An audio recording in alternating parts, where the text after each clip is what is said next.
Hello dear students. तो हम momentum पढ़ रहे थे। इससे पहले 3 वीडियो लेक्चर हो चुके हैं, हमारे 3 लेक्चर हो चुके हैं। और लास्ट क्लास में भी हमने इम्पल्स मोमेंटम थ्योरम देख रहे थे। तो अब 4th लेक्चर में हम इसी को आगे कंटिन्यू करते हैं। और इससे पहले मैं आपको बता दूं कि हमने कल लास्ट क्लास में या लास्ट लेक्चर में हमने एवरेज फोर्स और मोमेंटम के बारे में काफ़ी कुछ जाना है और उससे रिलेटेड काफ़ी सारे क्वेश्चंस किए हैं, ग्राफ से रिलेटेड क्वेश्चन किए हैं। ठीक है, तो आप एक बार इनको रिवाइज कर लेना और मैं बोल रहा हूँ आपको लिंक पे जाके डीपीपीज लगा लेना ताकि साथ साथ आपका कॉन्सेप्ट क्लियर होता रहे। ओके, चलो अब देखिए, यहां तक हम पढ़ चुके थे और इम्पल्स मोमेंटम थ्योरम के बारे में मैंने बता दिया था। मैंने एक आपको फॉर्मूला भी लिखा था, तो वो फॉर्मूला क्या था याद आ रहा है? लास्ट क्लास में हमने बोला था आई जो होता है इम्पल्स होता है वो डेल्टा पी के भी बराबर होता है integration of F D T और equal to area of F T graph, है ना। एफ टी ग्राफ का जो एरिया होगा वो आपकी इस वैल्यू को दे रहा होगा, पता ना ये वाला फॉर्मूला, है ना। तो इसी को हम इम्पल्स मोमेंटम थ्योरम बोल देते हैं। देखो इन दोनों के लिए कि जो इम्पल्स होता है वो चेंज इन मोमेंटम के बराबर होता है, इसी का नाम दे दिया गया इम्पल्स मोमेंटम थ्योरम। सिंपल। चलो अब इसको और इससे रिलेटेड मैंने 1-2 क्वेश्चन लास्ट क्लास में भी करवाया तुम्हें, तो ये दोनों क्वेश्चन हमने उस टाइम कर लिया था लास्ट क्लास में। ठीक है, अब इसका आगे और देखो, 2 क्वेश्चन और देखते हैं फिर आगे चलते हैं। चलो तो देखो क्वेश्चन नंबर 3 पे देखो, a batsman deflects a ball off at 90 degree. देखो 90 डिग्री पे वो उसकी डायरेक्शन चेंज कर देता है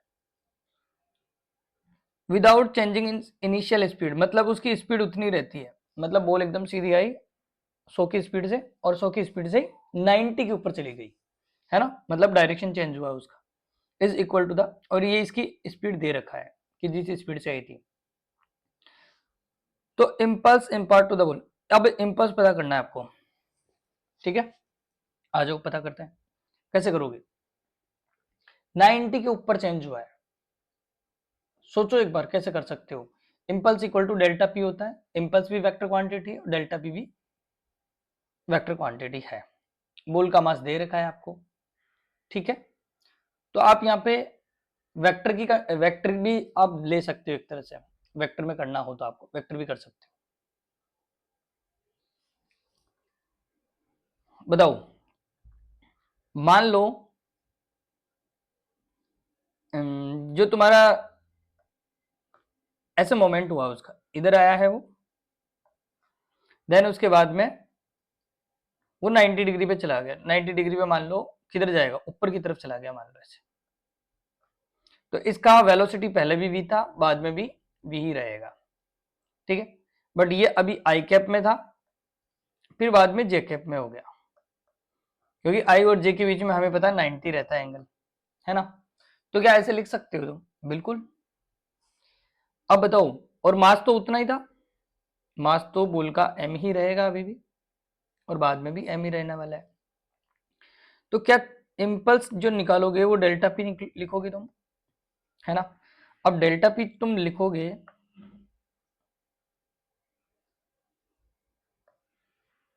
तो डेल्टा पी क्या आ जाएगा बताओ?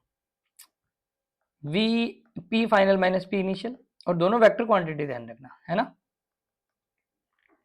तो क्या आई को तुम ऐसे लिखोगे फाइनल मोमेंटम, अब फाइनल मोमेंटम जे की फॉर्म में देखो तो कितना लिखोगे, m into v, m into v, और ये किस में है याद रखो, जे कैप में, फिर माइनस एम इंटू वो भी वी रहेगा लेकिन ये किस में रहेगा, आई कैप में, क्योंकि वेलोसिटी कॉमन थी। मैंने वेक्टर फॉर्म में रख दिया, ध्यान रखना इसको, ठीक। ये इसका वेक्टर आ गया। तो बताओ m इंटू वी कॉमन ले लिया आपने या फिर m कॉमन ले लिया, या फिर देख लो ना, अब इसका मैग्नीट्यूड निकालना है तो क्या मैग्नीट्यूड निकाल सकते हो? बिल्कुल, m इंटू वी कॉमन ले लिया, या फिर हाँ चलो एम वी कॉमन ले लिया आपने, अंदर क्या बचा, प्लस का j माइनस का आई कैप। क्या इसका मैग्नीट्यूड लिख सकते हो तुम? तुम्हें पता है ना वेक्टर का, A vector equal to A X I cap A Y J cap, है ना।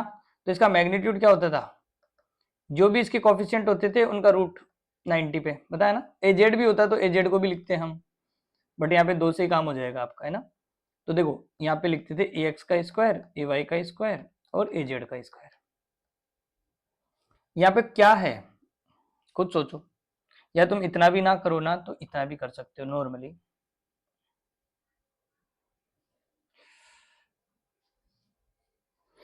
तो यहाँ पे हम इसको डायरेक्ट लिखने की कोशिश करेंगे। देखो एम वी का स्क्वायर प्लस एम वी का स्क्वायर, तो ये क्या हुआ, एम वी का स्क्वायर बाहर आया तो अंदर क्या बच गया 1 + 1 मतलब एम वी रूट 2, और यही आपका मोमेंटम है। अब चाहे इसकी वैल्यूज रख दो, वैल्यूज क्या क्या है देखो, इसमें मास था 0.15 kg और वेलोसिटी थी 54। तो ध्यान रखना वेलोसिटी को 54 को भी आप कन्वर्ट करोगे, है ना, 5/18 से ये 3 टाइम किया तो 15 मीटर पर सेकेंड, तो ये 15 मीटर पर सेकेंड से मल्टीप्लाई कर देना तो ये आ जाएगा 225 × 10⁻⁻²। समझ गए, ठीक है। तो ये आपका मोमेंटम आ गया। ओके चलो अब इसके अंदर देखो 200, ये 200 क्या, पहले तो ये देखो, ये आपके पास ग्राफ दे रखा है और पूछा क्या है ये सोचो, मैग्नीट्यूड पूछा आपसे, मैग्नीट्यूड किसका, टोटल इंपल्स का। ओके तो अभी अभी हमने पढ़ा था और लास्ट क्लास में भी ऐसा क्वेश्चन किया था हमने, और लेकिन इसमें देखो कुछ अलग चीज भी बोला है वो, कि कहां से कहां तक का, t = 4 माइक्रोसेकंड से t = 16 माइक्रोसेकंड तक, ठीक, मतलब ये बोला है आपको। अब मतलब पर्टिकुलर एक टाइम के बीच के लिए बोला है, तो कोई दिक्कत नहीं, तो भी इंपल्स आप निकाल सकते हो, ठीक है। कैसे निकालोगे, जो इसका एरिया होगा ना बी टू सी के बीच का, वही आपका इंपल्स है। तो यदि आप आई निकाल रहे हो इस क्वेश्चन में, और तो कुछ नहीं बोला ना उसने,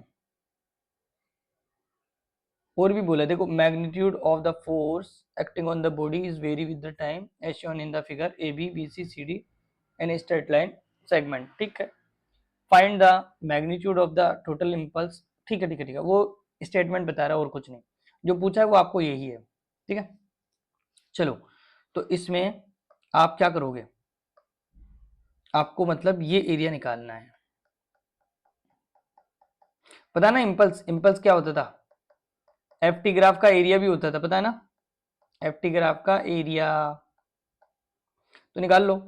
आई इक्वल टू क्या लिखोगे, इसका एरिया निकालो। अब इसका एरिया कैसे लिखोगे, याद है तो ये ट्रेपेजियम टाइप का नहीं बन रहा, या फिर है ना ऐसे कर लो, ये ट्राइंगल है इसका लिख लो, और फिर नीचे जो रेक्टेंगल बना है इसका लिख लो, कि इसका एरिया अलग निकाल लो और ऊपर वाले का एरिया अलग निकाल लो, या फिर ट्रेपेजियम का एरिया लिख लो।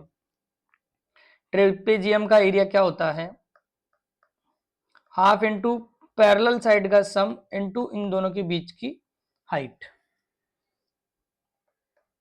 तो पैरेलल साइड कौन सी है, पैरेलल साइड को आप देखोगे ना तो पैरेलल साइड ये है, ये इसको पैरेलल साइड बोलेंगे, ये इन दोनों का समीशन, और इनके जो बीच की डिस्टेंस है ना, बीच की डिफरेंस ये आपकी हाइट होगी, ध्यान रखना, ये जो बीच का डिफरेंस है, ठीक है। तो बताओ ए और बी तो ये हैं, ये और ये, तो ये कितना एम केस में ही है ना सब, न्यूटन एम केस में है। तो बताओ ए की वैल्यू कितनी आई, ए की वैल्यू है यहां से यहां तक मतलब 200, ठीक है, प्लस प्लस क्या होगा,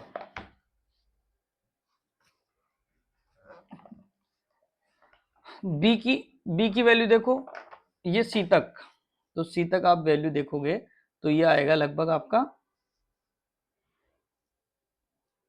कितना 800 मल्टीप्लाई एच कितना है, दोनों के बीच का डिफरेंस कितना है भाई 2, और ये भी माइक्रो सेकंड में, ध्यान रखना माइक्रो सेकंड में तो इसका मतलब 10 की पावर -6 से भी मल्टीप्लाई करना पड़ेगा आपको। ओके, ये यहाँ पे लिख दिया है मैंने, ठीक है, या फिर इधर मत लिखो, इधर लिख देता हूँ मैं, ठीक है, 10 की पावर -6 से मल्टीप्लाई है। तो बताओ इसका फाइनल आंसर कितना आ जाएगा, बताओ बताओ, फाइनल आंसर आ जाएगा आपका 2 से 2 गया, ये हो गया 1000 इंटू 10 की पावर -6, इसका मतलब आ गया आपके पास 10 की पावर -3 न्यूटन सेकेंड। ओके, तो ये आपका इम्पल्स आ गया है, पक्का समझे।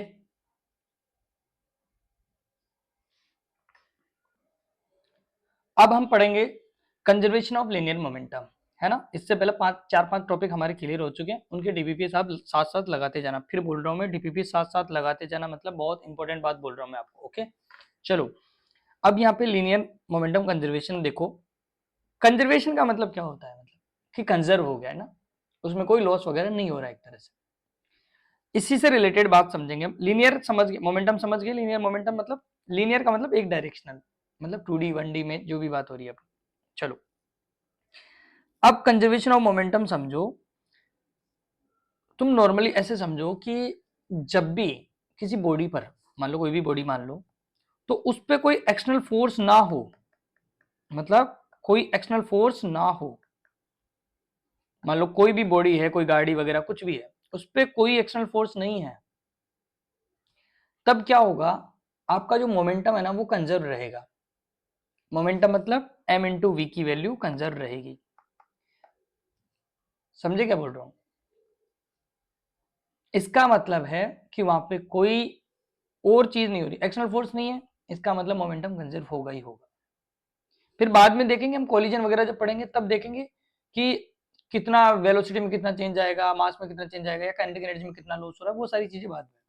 अभी तुम इतना सा समझो कि न्यूटन सेकंड लॉ के अकॉर्डिंग एक्सटर्नल फोर्स हमें पता है किसके बराबर होता है, चेंज इन मोमेंटम के, rate of change of momentum के, मतलब F इक्वल टू आप लिखते हो delta P upon delta T.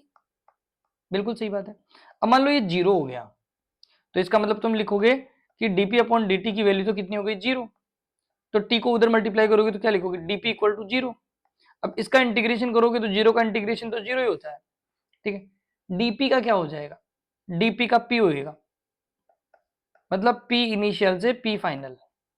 चलो मैं लिख देता हूं इधर, तो देखो F equal to, F external ध्यान रखना, ये नेट फोर्स होता था आपका, ये है ना, dp upon dt equal to zero हो गया, मान लो एक्सटर्नल फोर्स आपका जीरो हो गया, तो आप क्या लिखोगे, dp equal to zero, t को उधर मल्टीप्लाई कर दिया।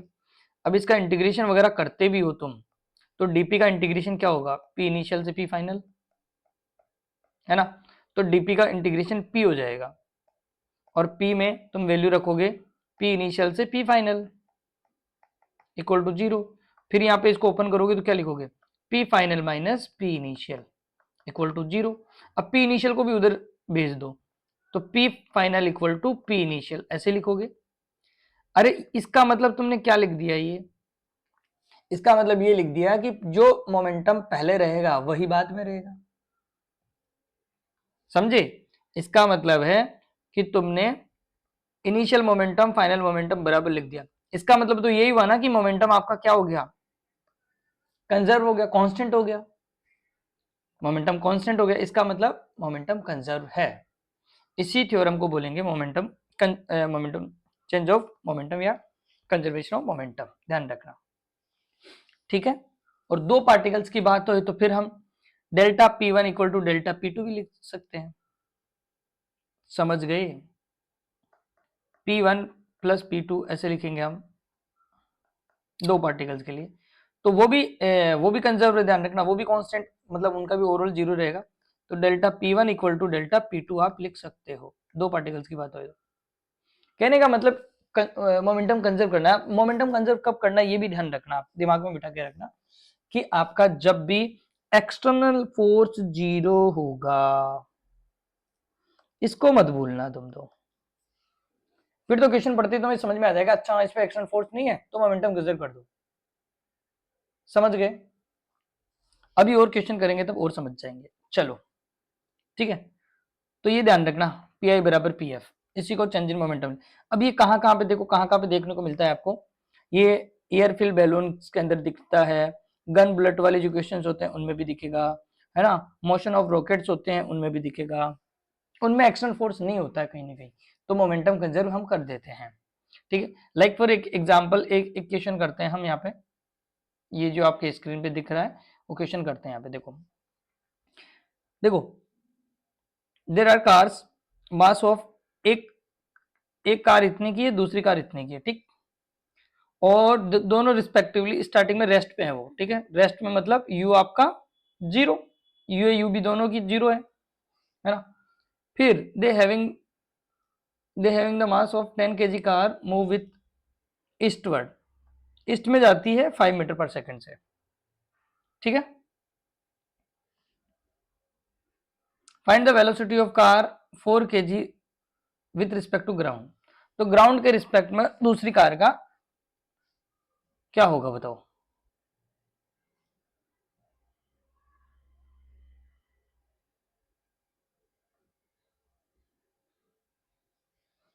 सेकंड कार की वेलोसिटी बतानी है आपको। अब सुनो, अब यहाँ पे कोई एक्सटर्नल फोर्स की बात हो रही है, नहीं हो रही ना, तो आप क्या लिखोगे, आप दोनों कार के लिए, यहाँ पे एफ एक्सटर्नल फोर्स जीरो दिख रहा है, ध्यान रखना, एफ नेट फोर्स, यहाँ पे कोई फोर्स की बात ही नहीं हो रही है क्योंकि कोई फोर्स वगैरह नहीं लग रहा है, तो आप मोमेंटम कंसिडर कर दो कि पहले मोमेंटम कितना था, बाद में मोमेंटम कितना है। तो देखो, पी इनिशियल बराबर पी फाइनल लिखोगे आप, पी इनिशियल मतलब पहले ए कार की ए कार का मास, ए कार की वेलोसिटी, फिर बी कार का मास, बी कार की वेलोसिटी, यू लिख दो चाहे से, तुम यू से समझते हो तो, इनिशियल वेलोसिटी को क्या यू से समझते हैं, और बाद में मास तो उतना ही रहेगा पहली कार का, लेकिन वेलोसिटी कुछ और हो जाएगी, और बाद में सेकंड कार का भी मास उतना ही रहेगा लेकिन वेलोसिटी कुछ और हो जाएगी। तो क्या ये लिख सकते हो, m1v1 plus m1u1 plus m2u2 equal to m1v1 plus m1v1 plus m2v2, ये लिख सकते हो ना भाई, है ना। अब बताओ इसकी इनिशियल वेलोसिटी क्या थी, पता करो, u1 u2 है ना, दोनों ही रेस्ट से स्टार्ट हुए थे, तो u1 u2 दोनों ही जीरो हैं, है ना, मास कितना ही हो, लेकिन ये भी जीरो और ये भी जीरो, तो zero plus zero equal to, फिर बाद में सेकंड कार का मास कितना, पहली कार का मास कितना है, एक कार 10 kg की है, वो 5 से गई है, तो और ईस्ट में गई है, ठीक है, तो ईस्ट को हम पॉजिटिव मान लेते हैं, ठीक। तो देखो 10 kg की कार 5 की स्पीड से गई थी, प्लस दूसरी कार ग्राउंड के रिस्पेक्ट में किधर गई होगी वो अपने आप ही पता चल जाएगा, ठीक है, या फिर इसको डायरेक्शन भी लिखना है तो लिख दो आई कैप ऐसे।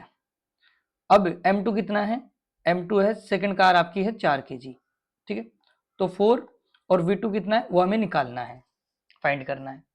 अब बताओ इस छोटी सी इक्वेशन को तुम सॉल्व कर सकते हो, बिल्कुल, ये तो जीरो हो गया, यहाँ पे 50 आई कैप हो गया, फिर प्लस 4 v2 हो गया, v2 निकालना है तो इसको इधर भेज दो, तो 4v2 इक्वल टू कितना आया बताओ, 4v2 equal to minus 50 i cap, तुम अब इसका डिवाइड दे दो, तो v2 equal to minus 50/4 i cap, तो v2 की वैल्यू कितनी आ जाएगी 25/2, 25/2 का हाफ कितना होता है 12.5,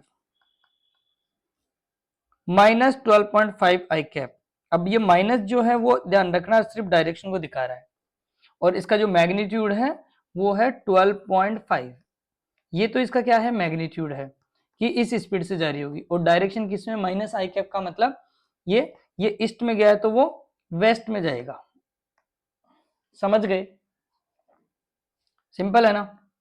तो बस आपको ये ध्यान रखना है कि एफ एक्सटर्नल फोर्स जीरो है तो मोमेंटम कंजर्व कर देना है, मोमेंटम कंजर्व करोगे तो पहले इनिशियल मोमेंटम लिख लो कि क्या दोनों जितने भी पार्टिकल्स है ना, अभी तो यहाँ पे दो ही कार थी, दो की जगह 4 5 10 कितने भी हो, सबकी इनिशियल वेलोसिटी के साथ सबके मास के साथ मल्टीप्लाई करके सबका वेक्टर एडिशन कर दो, मतलब एक जगह लिख दो सब, फिर बाद में उनकी क्या क्या वेलोसिटी होगी जितने भी पार्टिकल्स है, जैसे यहाँ पे तो दो कार ही थी, आप दो से भी ज्यादा हो ना तो भी लिख दो, ओके, समझे, चले आगे, चलो, तो ये मेरे हिसाब से आप कर लोगे ये, ठीक है। अब इसके आगे और आएंगे बाद में, जब एफबीडी वगैरह हम सीख जाएंगे, बट अभी बेसिक चीजें यहां तक आपको आनी चाहिए। ठीक है, चलो अब आता है Newton's third law of motion.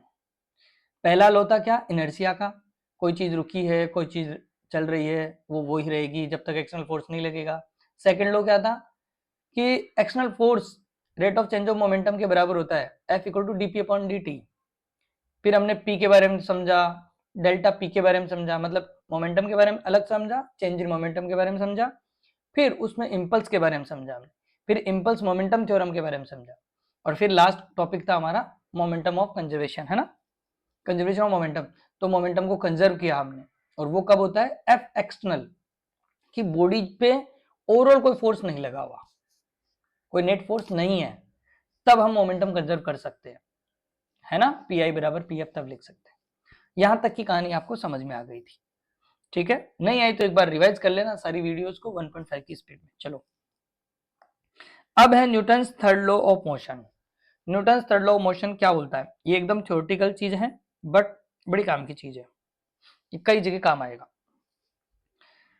Statement तो आपको थर्ड तो क्या बोल रहा हूँ, लाइक 7th 8th क्लास से याद होगा, या फिर 9th क्लास में तो पक्का याद दिलाया होगा आपको मास्टर ने, कि न्यूटन्स थर्ड लॉ ये बोलता है every action there is equal and opposite reaction is known as action reaction law. पता नहीं कि हर action equal and opposite reaction रखती है, पता ना। आप 10 न्यूटन अपनी दीवार पे से हाथ लगा के फोर्स लगा रहे हो, तो इसका मतलब दीवार भी आप पे 10 न्यूटन ही फोर्स लगा रही है, इसलिए तो डिस्प्लेसमेंट नहीं आ रहा, नहीं तो नेट फोर्स कहीं ना कहीं आ जाता है ना, बिल्कुल सही बात है। ठीक है, जैसे दो मैग्नेट्स होती है, तो दो मैग्नेट से मान लो एक मैग्नेट ने 10 न्यूटन से दूसरी मैग्नेट को खींच रही है, तो दूसरी वाली भी उतने ही फोर्स से उसको खींच रही होगी। या रिपल्सन हो रहा है, मान लो जैसे लाइक दो चार्ज आ गए, दोनों चार्ज की क्वांटिटी सेम है, अब मान लो एक चार्ज दूसरे चार्ज को 100 न्यूटन से खींच रहा है, तो दूसरा वाला चार्ज भी पहले वाले चार्ज को 100 न्यूटन से ही खींच रहा होगा, समझ गए। अभी आप मान लो किसी बहुत बड़ी बिल्डिंग से फ्री फॉल हो जाओ, तो ध्यान रखना जितने फोर्स से अर्थ या फिर जो ग्रेविटी आपको खींच रही है, आप भी बोल सकते हो कि मेरे रिस्पेक्ट में वो अर्थ को मैं खींच रहा हूं, दोनों है तो मास ही ना, दोनों के बीच में लग रही तो ग्रेविटी है ना। तो एक्शन रिएक्शन फोर्स हमेशा ध्यान रखना लगता है।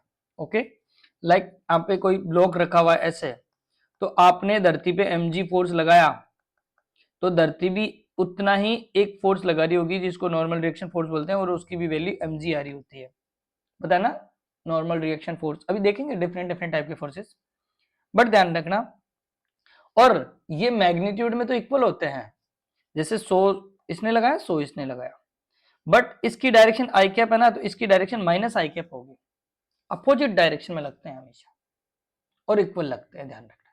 अब ये कोई जरूरी नहीं है, ये कॉन्टेक्ट फोर्स भी हो सकते हैं, जैसे अभी मैंने बताया कि धरती पे रखा हुआ है तो ये कॉन्टेक्ट में है, ये कॉन्टेक्ट फोर्स भी हो सकता है, और ये जैसे मैग्नेट्स है या चार्ज है ना, तो ये नॉन कॉन्टेक्ट है, इनका कोई बीच में कॉन्टेक्ट नहीं है, फिर भी फोर्स इक्वल है और अपोजिट डायरेक्शन में है। ओके, तो ऐसा हो सकता है। चलो, ये थ्योरेटिकल चीजें हमने बहुत सारी चीजें पढ़ ली हैं, इसके कुछ इंपॉर्टेंट पॉइंट्स ध्यान रखना, जो आपको थोड़ा ध्यान रखना है। देखो क्या क्या है,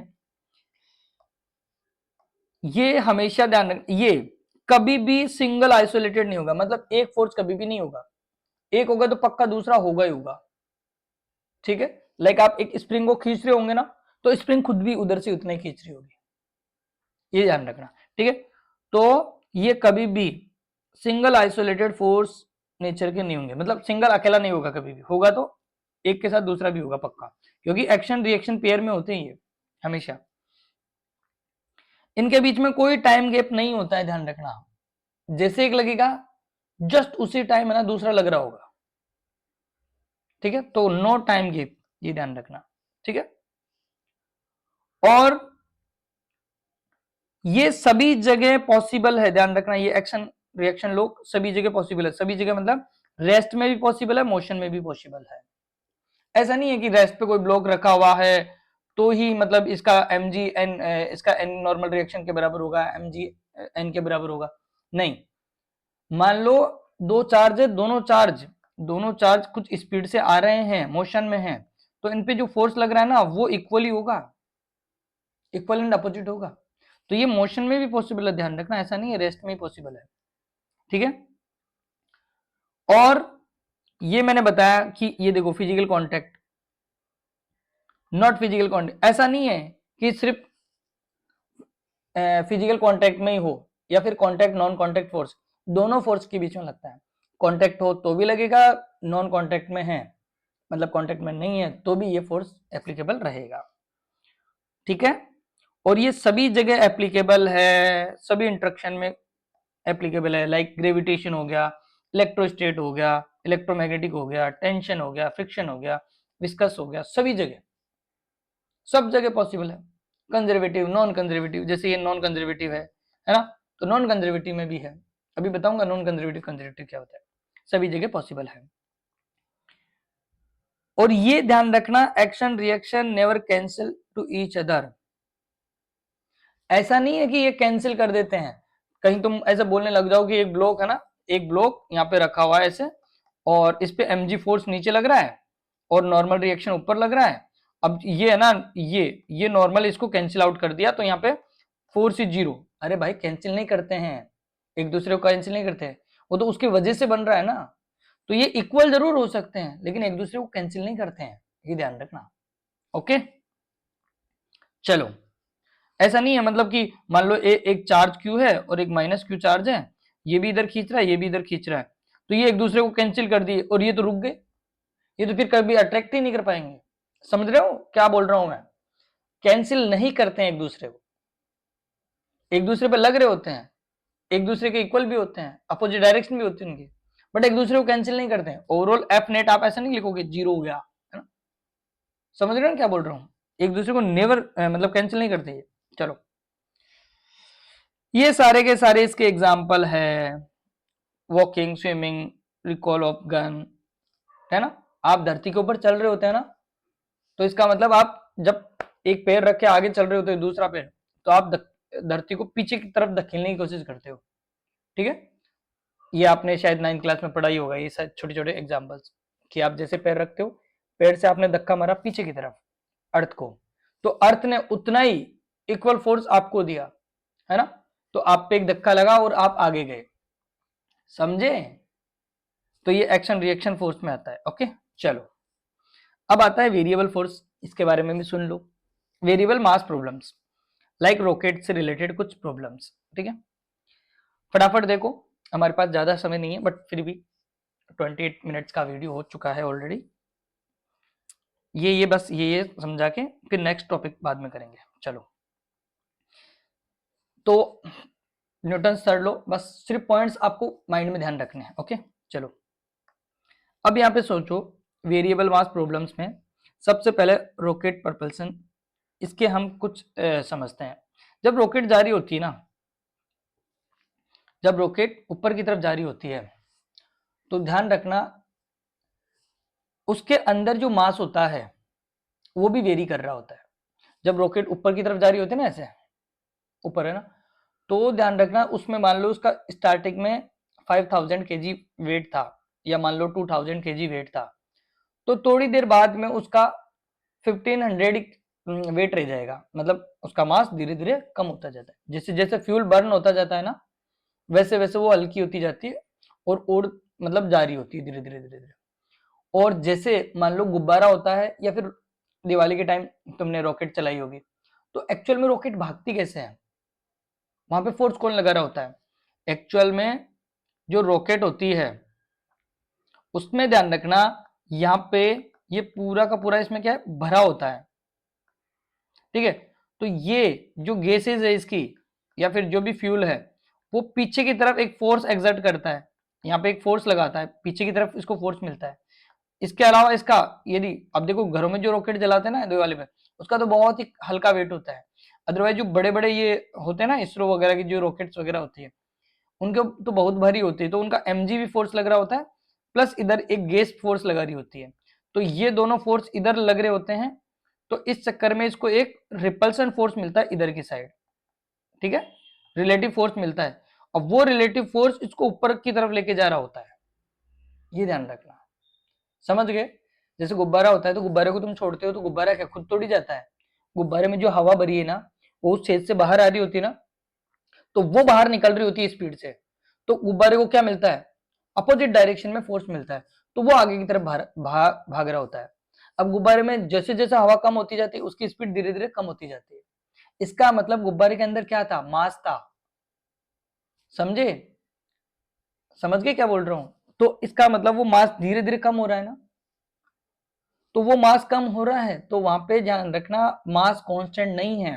अभी मैंने लास्ट टाइम पढ़ाया था ना न्यूटन सेकंड लॉ, तो वहां पे बोला था F equal to m a तभी लिखते हो जब m कांस्टेंट होता है, पता है ना, अदरवाइज तो F का फॉर्मूला क्या आ रहा था आपका, m dv upon dt plus v dm upon dt। एक बार हमने m का डिफ्रेंशिएशन किया था और एक बार v का डिफ्रेंशिएशन किया था, याद आ रहा है कुछ, F equal to d p upon d t, याद आया कुछ, फिर P को लिखा था हमने m dot v upon d t, फिर एक बार अब देखो यहाँ पे मल्टीप्लाई वाला, इंटीग्रेशन में मल्टीप्लाई वाला फॉर्मूला लगाया था, याद है, एक बार m को छोड़ा v का डिफरेंशिएशन किया, फिर एक बार v को छोड़ा dm अपॉन का किया, फिर ये आया था, और याद करो m कांस्टेंट होता था तो dm अपॉन dt मतलब चेंज नहीं होता था, इसलिए ये वैल्यू जीरो करते थे हम, तो F इक्वल टू क्या लिखते थे, ma, याद है इसी को, क्योंकि चेंज इन वेलोसिटी को एक्सेलरेशन बोलते हैं, इसलिए F equal to m a पढ़ते हैं। बट ये फॉर्मूला कब लगाएंगे, जब कांस्टेंट रहेगा, बट रॉकेट वाले केसेस में ध्यान रखना m कांस्टेंट नहीं होता है, ओके। तो यहाँ पे जो मास है वो वेरी कर रहा होता है टाइम के साथ साथ। चलो आ जाओ, और यहाँ पे ध्यान रखना एक ऊपर की तरफ, अब इसको समझते हैं यहाँ पे, ठीक है, देखो रॉकेट है, रॉकेट का जो मास है मान लो m है स्टार्टिंग में, तो ये mg नीचे फोर्स लगा रहा होगा, बिल्कुल सही बात है, तो नीचे की तरफ फोर्स लगा रहा होगा, और यहाँ पे जो इंजन है उसकी जो गैसेस निकल रही है पीछे की तरफ, वो एक फोर्स दे रही होगी उसको ऊपर की तरफ, ऐसे ध्यान रखना, तो जो गैस ऊपर की तरफ फोर्स देती है वो ध्यान रखना v dm अपॉन dt होता है,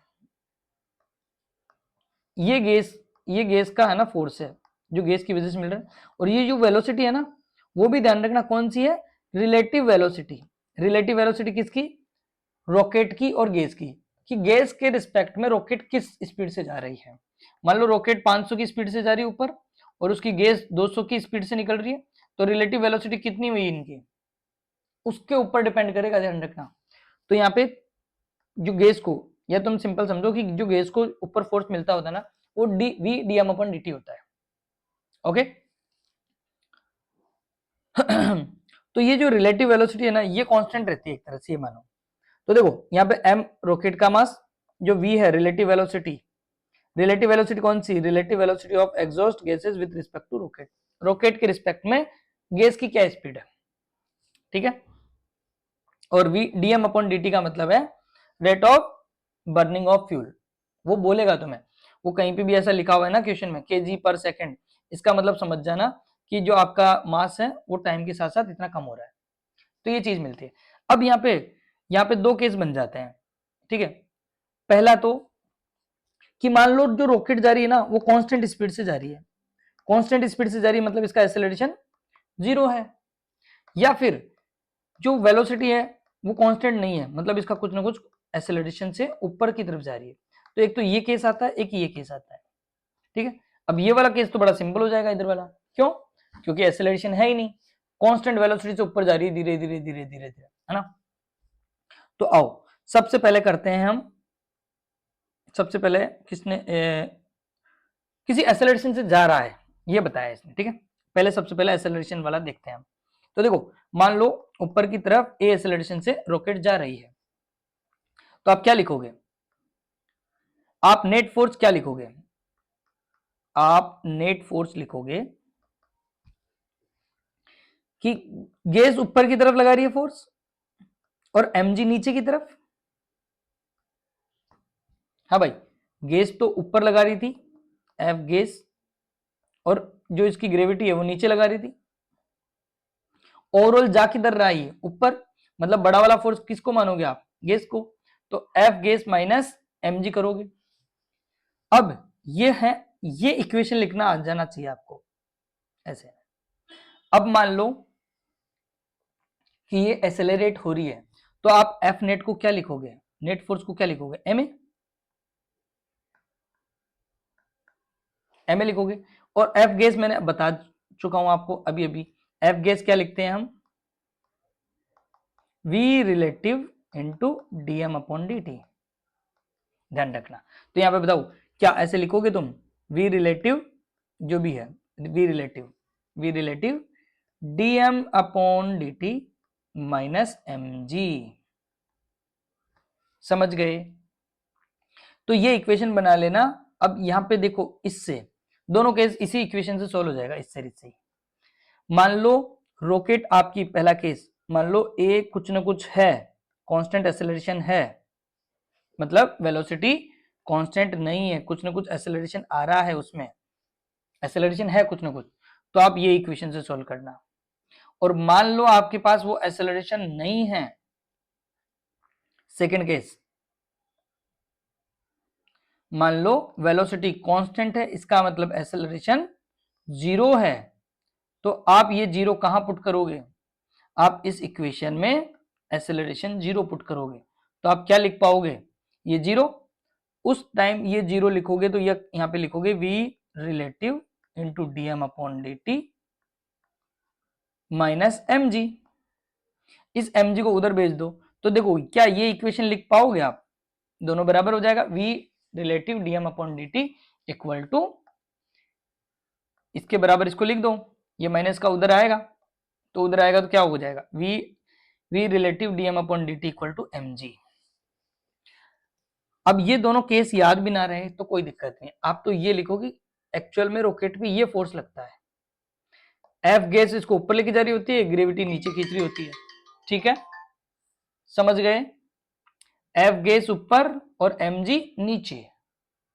तो अब इन दोनों में, और दोनों का ओपन कर लो, ये एफ गैस मैंने लिखा दिया तुम्हें और एम जी, ठीक है, समझ गए। चलो अब हमारे पास सिर्फ 1.5 मिनट या 2 मिनट के अंदर अंदर एक क्वेश्चन कर लेते हैं इसका, ताकि ये टॉपिक क्लियर हो जाए। आ जाओ फटाफट, ज्यादा टाइम नहीं है हमारे पास, जल्दी करना है, ठीक है, चलो चलो चलो चलो, बट ये याद रखना, ठीक है, चलो। और ये कई जगह काम आएगा, देखो इसके टाइप ऑफ रॉकेट के प्रोपल्शन है, ये हमारे काम की नहीं है, बट ध्यान रखना, नाम इनके ध्यान रख लेना कि लिक्विड फ्यूल होता है, सॉलिड फ्यूल केमिकल प्रोपल्शन होता है, कोल्ड गैस केमिकल प्रोपल्शन होता है, ये सारे रॉकेट प्रोपल्शन के टाइप्स है, ठीक है। अब एक क्वेश्चन कर लो फटाफट से, मतलब मैं क्वेश्चन आपको इसलिए करवा रहा हूँ ताकि वैसे देखो कहीं पे भी आ जाए ना तो आप समझ जाओ कि अच्छा ये रॉकेट प्रोपल्शन का क्वेश्चन है, क्योंकि यहाँ पे डीएम अपॉन dt आता है, मास वेरी करता है, बाकी नॉर्मल केसेस में आपकी मास कभी वेरी नहीं करेगा, रॉकेट, इनके रॉकेट में, गुब्बारे में, इनके ऐसे केसेस में ही मास वेरी करता है। चलो अब फटाफट फटाफट सुन लो मेरी बात, देखो ये रॉकेट का मास है, मतलब m दे दिया, ठीक है, वर्टिकल में फायर हुआ है, एग्जॉस्ट गैस, अच्छा देखो, if the exhaust speed gases is 200 metre with respect to rocket, इसका मतलब क्या है, वो आपको v रिलेटिव दिया है, देखो गैस की स्पीड दिया है किसके रिस्पेक्ट में, रॉकेट के रिस्पेक्ट में, तो वो डायरेक्ट आपको v रिलेटिव दे दिया है, okay. Calculate the mass of the gas ejected पर सेकेंड, अब देखो क्या पूछ रहा है, वो मास नहीं पूछ रहा, वो पूछ रहा है डीएम अपॉन dt की वैल्यू, कि डीएम अपॉन dt कितना होगा, मास ऑफ गैस इजेक्टेड पर सेकेंड, हर सेकेंड में मास कितना इजेक्ट हो रहा है, कितना बर्न हो रहा है, कितना बाहर निकल रहा है, वो पूछ रहा है आपसे, ठीक है। सप्लाई द थ्रस्ट और supply the thrust needed to overcome the weight of the rocket, मतलब सिंपल बोल रहा है कि कैसे भी चलाना है उसको, इसका मतलब कोई एक्सेलरेशन नहीं है, ऊपर की तरफ अब थ्रस्ट हो रखा है वो, ठीक है। तो आप सेकंड केस ले लो, या सेकंड केस भी नहीं ले सकते हो ना, तो पहला फॉर्मूला पुट करो, फॉर्मूला क्या है पता है ना, F net equal to F gas minus m g, और एफ गैस को मैंने लिखना सिखाया था तुम्हें कि v relative dot d m upon dt minus mg equal to ma। अब ये बोल रहा है कि सिर्फ जस्ट और का मतलब एक तरह से एक्सेलरेशन है ही नहीं, कांस्टेंट वेलोसिटी से जाना है उसको, तो यहाँ पे एक्सेलरेशन 0 ले लेना, तो आपको dm अपॉन dt की वैल्यू पता चल जाएगा। ठीक है, तो ये 0 हो गया, ये पूरी टर्म 0 हो गई आपकी, तो आप इसको इसके बराबर लिख दोगे, तो बताओ v relative dm upon dt equal to क्या लिखोगे, mg, है ना। अब बताओ dm अपॉन dt को क्या लिख दोगे, m है आपके पास बिल्कुल 8000 kg था, g आपके पास 10 है, और v रिलेटिव क्या था, v रिलेटिव का डिवाइड दे दो यहाँ पे 2000, समझ गए।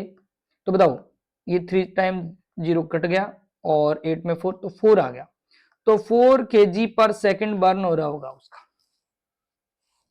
समझ गए ना। चलो फटाफट ये छोटा सा एक क्वेश्चन और कर लो, उसके बाद में टॉपिक खत्म, फटाफट करो थोड़ा, ठीक है। चलो चलो चलो, ये देखो ये केजी है दे रखा है, ठीक है, मास दे रखा है, और mass at A lift off, ठीक है ठीक है ठीक है ठीक है, burn at the rate of, ये देखो ये बर्निंग रेट दे दिया है आपको, नहीं भी आए तो समझ जाना, यूनिट से समझना कि केजी पर सेकंड का मतलब है डीएम अपॉन dt आपको दे रखा है, ये मास था, ध्यान रखना, मास अलग है, डीएम अपॉन dt अलग होता है। एक्सडोस्ट वेलोसिटी विथ रिस्पेक्ट टू ये दे रखा है, मतलब वी रिलेटिव दे दिया है आपको, और रिलेटिव नहीं दे तो आपको रिलेटिव निकालना पड़ेगा, ध्यान रखना। वी रिलेटिव या तो दे दे क्वेश्चन में, या फिर वी रिलेटिव को क्या लिखोगे, गैस की स्पीड विथ स्पीड रॉकेट के रिस्पेक्ट में, तो ध्यान रखना गैस किससे निकल रही है और रॉकेट की स्पीड क्या है, दोनों का रिलेटिव करते हैं, मतलब इसको ओपन करते हैं ना, वीजी माइनस वी आर, ये ग्राउंड के रिस्पेक्ट में गैस की स्पीड है और रॉकेट की स्पीड है। वैसे तो वो डायरेक्ट दे देगा, नहीं दे तो आप रिलेटिव लगा लेना यहाँ पे, वैसे अभी उसने दे दिया है कितना 2.4 इंटू 10 की पावर 3, ये दे दिया है, अभी नहीं दे तो ध्यान रखना, ये देखो मैंने लिखा है वीजीआर, वीजीआर मतलब गैस का रॉकेट के रिस्पेक्ट में रिलेटिव वेलोसिटी, ठीक है। अब एक्सेलरेशन पूछ रहा है कि इनिशियल एक्सेलरेशन क्या था, ये पूछ रहा है इसका मतलब इस बार, ठीक है, कि स्टार्टिंग में इनिशियल एक्सेलरेशन क्या रहा होगा, निकाल लोगे, अभी तो लिखा हमने F equal to F gas minus mg, और ये होता है ना रॉकेट के केस में, F गैस ऊपर, ठीक है, और mg नीचे, पता है ना, और ऊपर की तरफ जा रहा है मतलब ए एक्सेलरेशन जा रहा होगा, तो एफ नेट को क्या लिखोगे आप, ma, और ये v relative dm upon dt minus mg।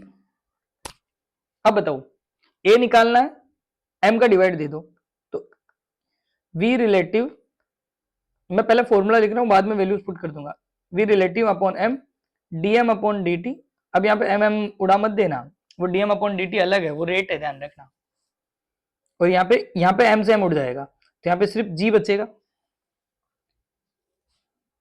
ठीक है। अब इसकी वैल्यू रख दो, v रिलेटिव कितना है 2.4 इंटू 10 की पावर 3, m कितना है, मास कितना है 2.8 इंटू 10 की पावर 6 है,